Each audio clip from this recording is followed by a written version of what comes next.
مکران ریاست 4000 کلومیٹر رقبے پر پھیلی ہوئی اس علاقے کی تاریخ بھی اپنی ہمسایہ ریاستوں سے ملتی جلتی ہے، لیکن اس کے مقامی باشندے باقی لوگوں سے خاصے سخت جان ہیں اور ان کی زبان بلوچی ہے۔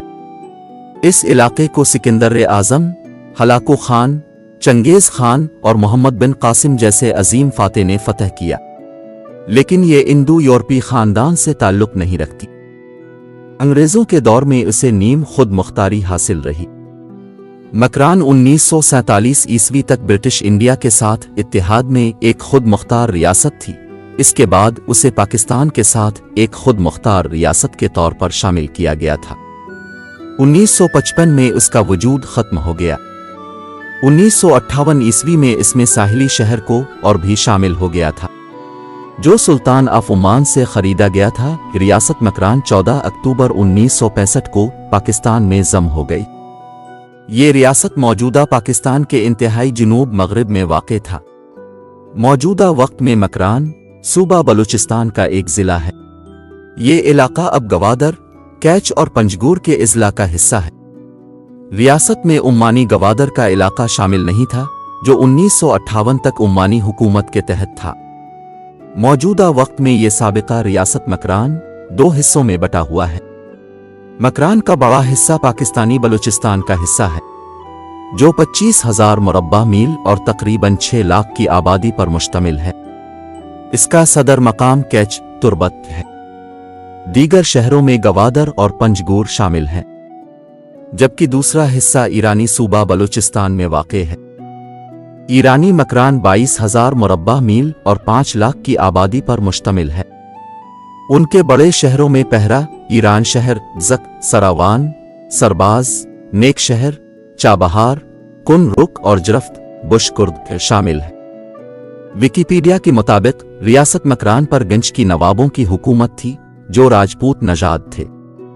ان کے آباء و اجداد جگت سنگھ 17ویں صدی میں راجپوتانہ سے ہجرت کر کے مسلمان ہو گئے تھے۔ گنج کی اب خود کو بلوچ کہتے ہیں۔ 21 مارچ 1948 کو مکران، خاران اور لسبیلا کے حکمرانوں نے اعلان کیا کہ وہ اپنی ریاستوں کو ڈومینین آف پاکستان میں شامل کر رہے ہیں۔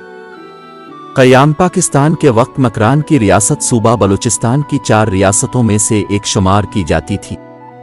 اس کا سربراہ گچکی خاندان سے تعلق رکھتا تھا، اگرچہ کہ مکران کی ریاست برطانوی ہند کی دیگر ریاستوں کی مانند وائسرائے ہند کے زیر کنٹرول ہوتی تھی۔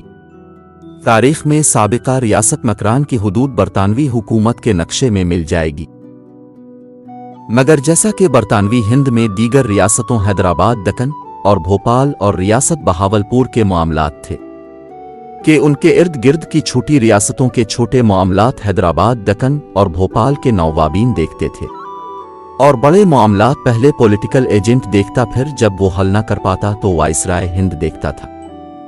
اس طرح بلوچستان کی 4 ریاستوں میں قلات کی ریاست کو یہی اہمیت دی گئی تھی۔ ابتدائی طور پر خان آف قلات ان ریاستوں کے نہ حل ہونے والے معاملات کو دیکھتا تھا۔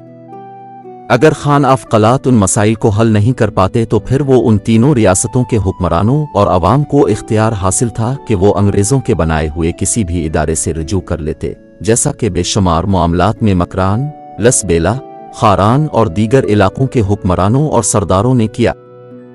اس کے باوجود خان آف قلات اور قلات کی ریاست کے پاس اس قدر اختیارات نہیں تھے جس قدر ریاست دکن یا بہاولپور کی ریاستوں کے پاس تھے۔ جیسا کہ ریاست حیدرآباد، دکن اور بہاولپور کی ریاست اپنے علیحدہ ڈاک ٹکٹ شائع کرتے تھے، جبکہ حیدرآباد کے نظام تو اپنا کرنسی نوٹ بھی باقاعدہ جاری کرتے تھے۔ اس سے قلات کی ریاست اور اس کے خان کے اختیارات ظاہر ہوتے ہیں کہ قلات کی ریاست کا برطانوی ہند میں کیا مقام تھا۔